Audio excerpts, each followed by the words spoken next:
Welcome to another episode of China Update, where I provide you guys with the most up-to-date political, economic and geostrategic analysis on the world's number 2 economy. My name is Tony.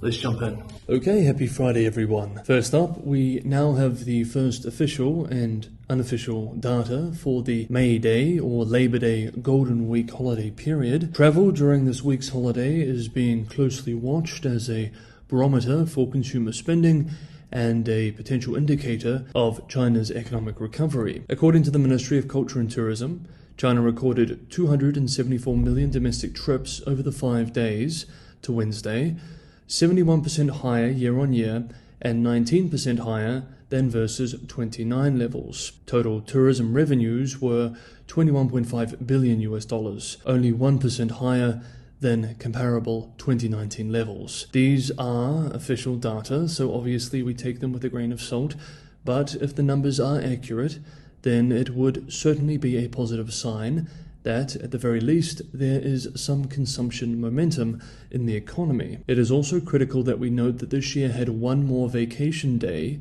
than in 2019, and as such, per capita consumption may be a better metric to use when we compare this week's Golden Week to the pre-pandemic levels. In a research note published yesterday, Shanghai-based Everbright Securities observed, quote, per capita consumption rebounded to 540.4 yuan on May Day in 2023, but is still 10.4% lower than the 2019 level of 603 yuan, end quote. This by itself led one analyst to tweet that even the official numbers are much worse than appears. Other analysts also caution that expectations need to be managed. Quote, the data itself is positive for sure, but if other parts of the economy are not doing well, this kind of pent-up demand may not be sustainable. End quote. Indeed, as we discussed yesterday, manufacturing is already looking shaky with a surprise contraction in activity in April, and not all services have recovered. As we can see here, while domestic travel boomed, outbound travel remains far below pre-pandemic levels.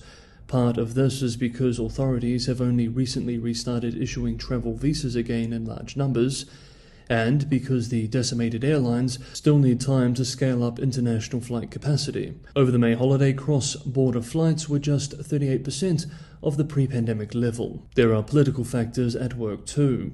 This week, on Wednesday, the U.S. Department of Transportation confirmed that it will allow Chinese airlines to increase U.S. passenger services to 12 weekly round trips, equal to the number of flights Beijing has permitted for American carriers. This is up from 8 weekly round-trip flights, but a small fraction of the more than 150 round-trip flights allowed by each side before restrictions were imposed in early 2020 due to the pandemic. Now, a few other data points to cover from the Golden Week holiday. According to an Alipay statement, travel-related purchases on Alipay jumped 70% between the first 3 days of the 5-day national holiday compared with the same period in 2019.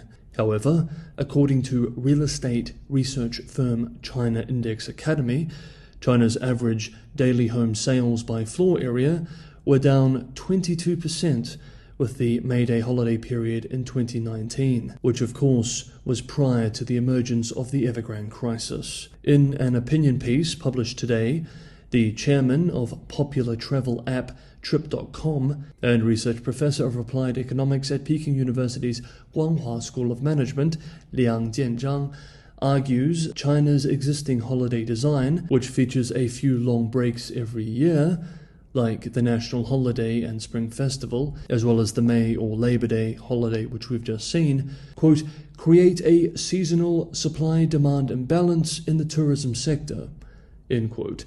Liang argues, quote, to some extent there are no winners in such short-term travel mania. Therefore, I suggest China better implement its flexible leave policy and introduce spring and autumn school holidays. End quote. Next up, US-China relations. This week, several senior US officials have expressed that they wish to talk with their PRC counterparts. Secretary of State Blinken expressed this week, for example, quote, "It's a clear demand signal from around the world that we must manage this relationship responsibly. A demand signal on us, but also on Beijing. And that starts with engagement. That starts with communicating. It starts with us trying to make sure, again, that we don't veer into conflict." End quote.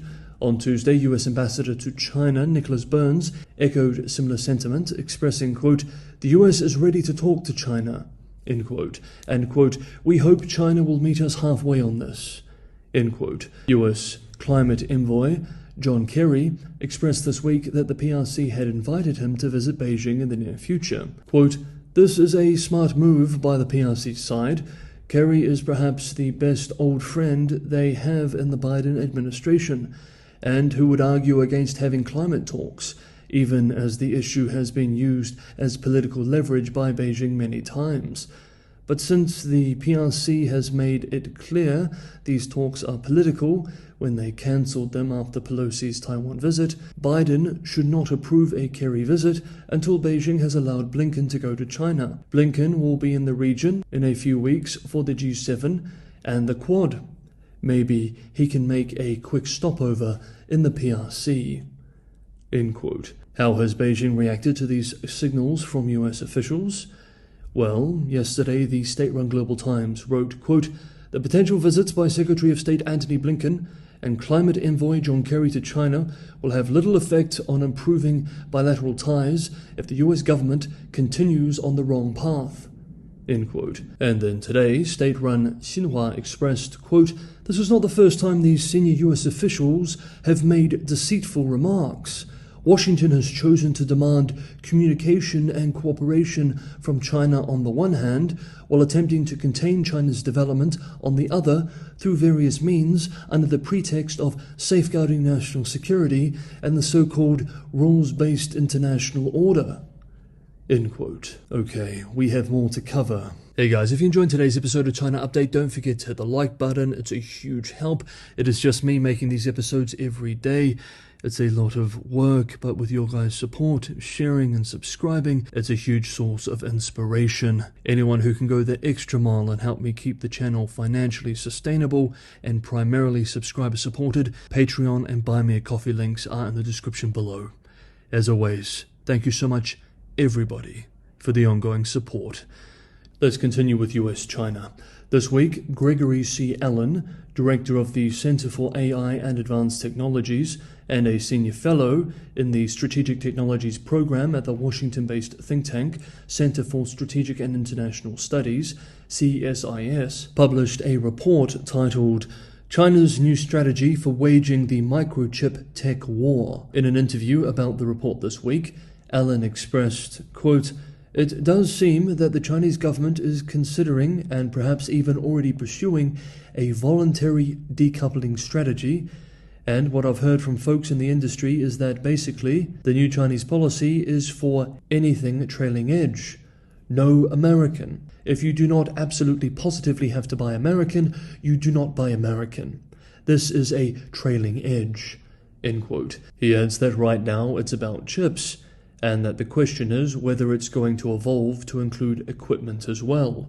Quote, "I've seen industry surveys where they're actually talking to folks in China who run fabs, and for 19 nanometers and above meaning worse in terms of technological performance. For 90 nanometers and above, the expectation is over the next 3 years, Chinese equipment providers are going to be able to fill about 50% of the equipment in the fab. 90 nanometers is pretty Stone Age stuff, but that's where you can achieve independence, and perhaps that's where you can start achieving interesting volumes and economies of scale, especially if it's your deliberate strategy." End quote. The CSIS report argues that so far China has responded to the US-led attempts to restrict PRC access to advanced chip-making equipment in two salient ways. One, China is using its antitrust enforcement regime to block essentially all mergers and acquisitions involving US semiconductor industry firms. And two, China has initiated a cybersecurity review of Micron, the largest US memory chip maker. Meanwhile, this week at the World Trade Organization, Beijing slammed the so-called US CHIPS Act, claiming that US efforts to boost the American semiconductor industry via subsidies under the act will, quote, disrupt the global chip supply chain, end quote, to use the words of state media. Quote, they are right, of course, because that is what Chinese, Taiwanese, and South Korean subsidies to the semiconductor industry have already done. In such a heavily subsidized industry, each economy must choose either to subsidize its own manufacturers or to drop out, end quote. In response to a state-run Xinhua article this week, which accused the US of, quote, interfering with the allocation of market resources, end quote, and, quote, double standards, end quote, one usually quite sober China analyst tweeted, irony is dead. Meanwhile, UK-based Reuters reports today that US company Nvidia has created variants of its chips for the Chinese market that are slowed down to meet US rules. Industry experts told the outlet, quote, the newest one, the NVIDIA H800, announced in March, will likely take 10 to 30% longer to carry out some AI tasks and could double some costs compared with NVIDIA's fastest US chips, end quote.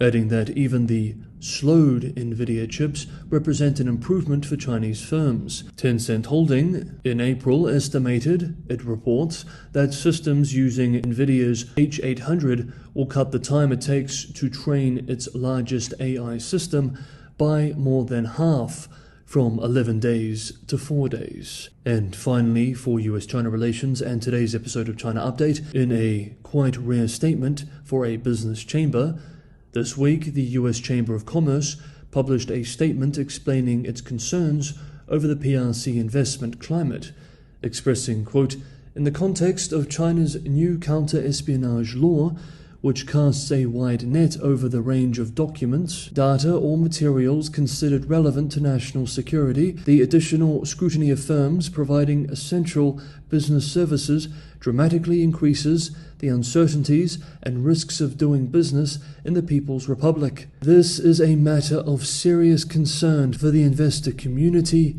and likely is as well for their local business partners in China, end quote. Okay, that is today's episode of China Update. Have a wonderful Friday wherever you are, and I will see you all tomorrow.